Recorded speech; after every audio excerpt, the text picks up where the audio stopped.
Congratulations! So you've pulled the clothes off the rowing machine in the spare room, or you've stopped ignoring the one in the gym. Well, from flappy arms to pointing the wrong way, here are the 5 top mistakes that beginners make on a rowing machine. And hang around for a bonus mistake right at the very end.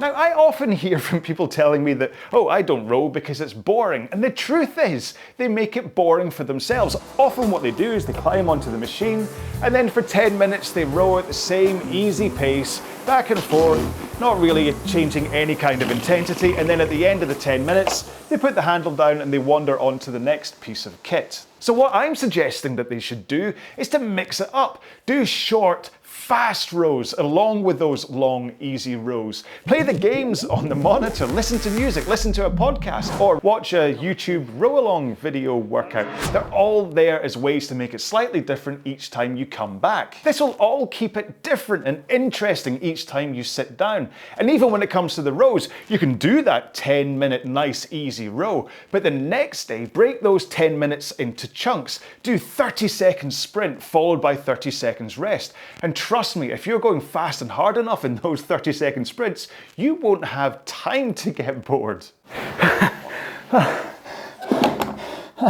But on top of that, by changing the intensity of how you're working out on the rowing machine, you'll actually find that you'll improve, you'll get fitter faster because it stops your body from adapting to what you're doing.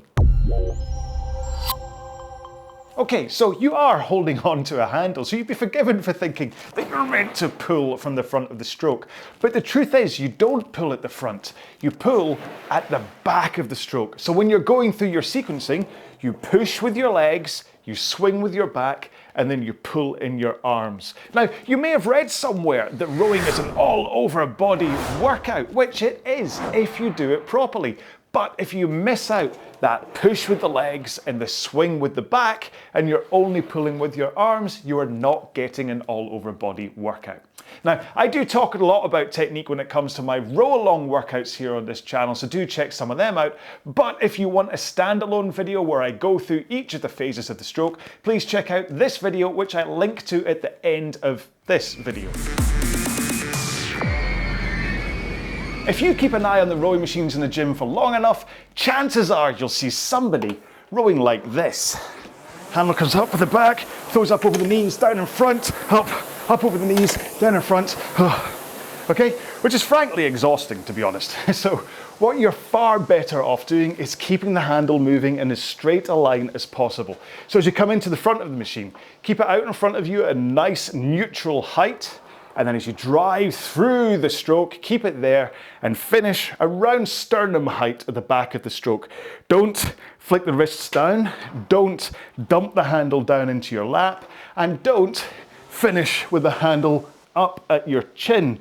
After all, although you don't pull at the front of the stroke, you want to make sure to finish strong and pull powerfully into that finish.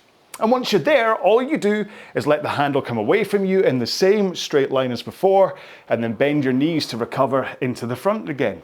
And there's no need to lower the handle down in front of you. After all, you're on a rowing machine, not on a rowing boat. And if you're the kind of person that when you're rowing, you find you have to throw the handle up over your knees, maybe the next 2 mistakes are for you.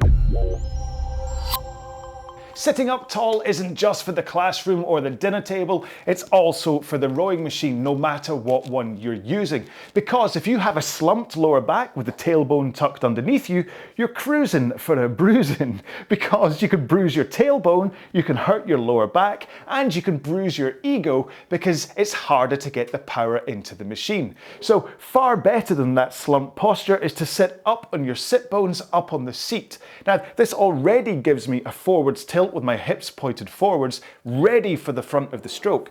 And then by holding this position, as I push my legs into the machine, the power is coming up through my posterior chain into my arms and into the handle, instead of with that slump posture, all being forced through my lower back. And it must be said that if through the stroke you're just tilting backwards and forwards over your sit bones, instead of those sit bones grinding over your glutes, you're much less likely to suffer from pain in the backside if you have a good posture. The foot straps are actually there as a safety net to stop you from falling off the back of the machine as you go racing to the back on one of your strokes. They're not really there for pulling you forwards to the front of the next stroke. And the problem with pulling yourself forwards is not only a little bit of a risk of injury, you could kind of damage that front shin muscle and your hip flexors, but also what it does to your posture, because as you pull on the foot straps, your knees pop up, your hips roll back, and your tailbone tucks under. Exactly the bad posture I just spoke about.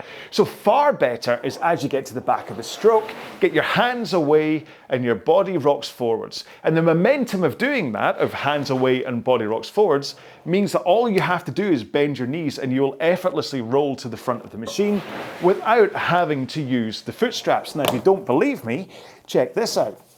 Okay, so feet out of the straps, and then I'm going to row. And just by using my body's momentum, I'm returning to the front of the machine. No camera trickery here at all. One bonus mistake for you then, please don't row underhand. If you want to work on those big guns, go do some bicep curls instead. So I hope you've enjoyed this journey through the 5 most common mistakes that beginners make on the rowing machine. If you think I've missed any out, please let me know in the comments below. And also have a look around this channel, see all the other videos I've got here, including the hundreds of free RowAlong workouts, which are there to do exactly what I said. They give you variety, a little bit of motivation, a little bit of distraction to make it a bit more interesting to spend time on the rowing machine. Until the next video then, row well, be well, bye-bye.